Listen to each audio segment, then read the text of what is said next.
Welcome and thanks for tuning in again. I'm Hannah and this time I show you how I drew this lovely little weed on a grey toned paper using charcoal and pastel. I listed the supplies I use in the description below.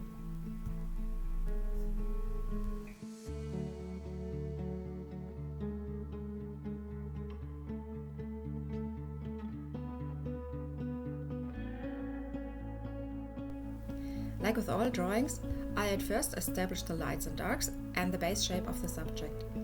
When working on colored paper, keep in mind that you already have a mid-tone base at hand. I relatively seldom work on a colored surface, so my brain has to work a bit harder here.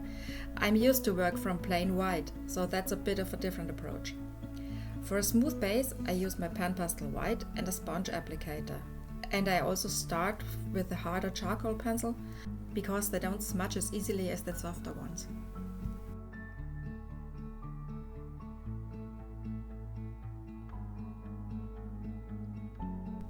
Isn't that a beautiful little flower? I know it's a weed, and honestly, in my garden, I'm not too happy to see them, but otherwise you have to admit they are gorgeous and they deserve to be painted.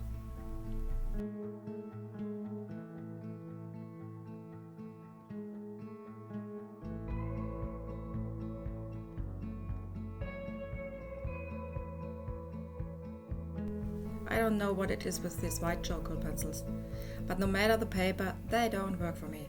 I keep trying over and over and over again, just because I have them, and then I just switch to my white pastel pencils instead. No matter the brand I try, they are all scratchy and not really opaque.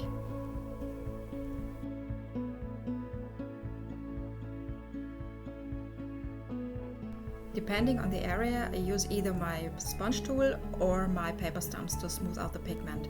And I also use the residue on these tools for lighter shadings. With the applicator I use one side for the black and the other one for the white pigment. And from time to time I clean them out on a towel. For the paper stump, in this case I use two different ones to not smudge the pigments.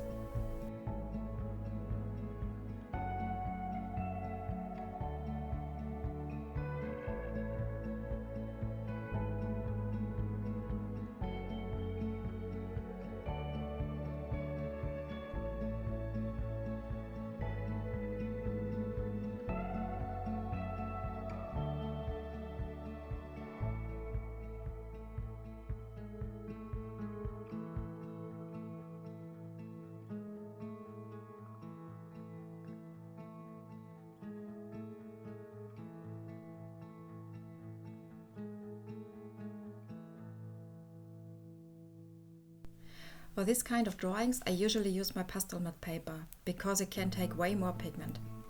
On a smooth paper like this one from Strathmore, you have to keep in mind that you can't layer very much. Maybe I'll do another one soon, but on a grey pastel matte paper, just to see the difference. That's an idea. With this drawing I made a huge mistake at the end. I sprayed it with charcoal fixative and ta-da! The white dulled so massively that I had to redo it. And the swear words I used would have given this video an R rating.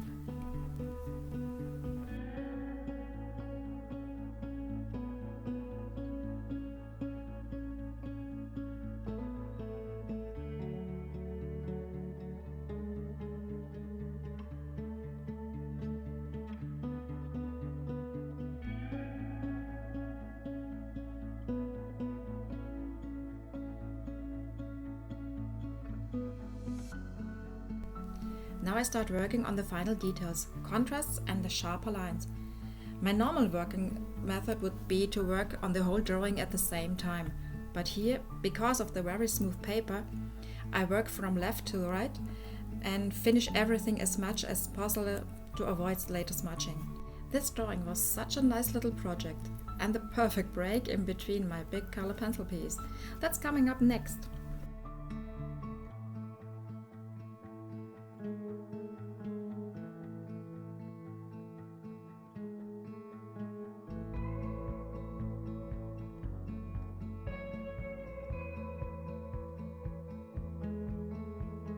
To avoid smudging or contaminating your paper with the oils of your skin, use a slick piece of paper as a protection shield.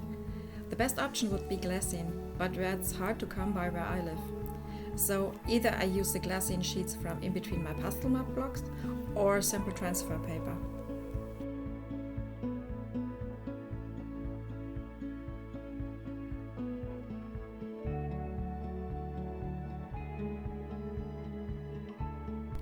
When you have so many intricate details, like on the petals or the leaf here, squint your eyes, blur out your reference photo and then concentrate only on the main shapes. Don't fuss over all the small lines you see on the photo, they are not necessary. And if you want to go for all these super fine lines, you have to go for a way bigger format to draw on. Otherwise, the fine lines will look like tree trunks. And that's it for this time. I hope you enjoyed it. For prints or other merch, check out the link for my Redbubble shop. You will find it in the description below. And don't forget to do all the UTB things and help me grow. Thanks a lot and I see you in 2 weeks. Bye!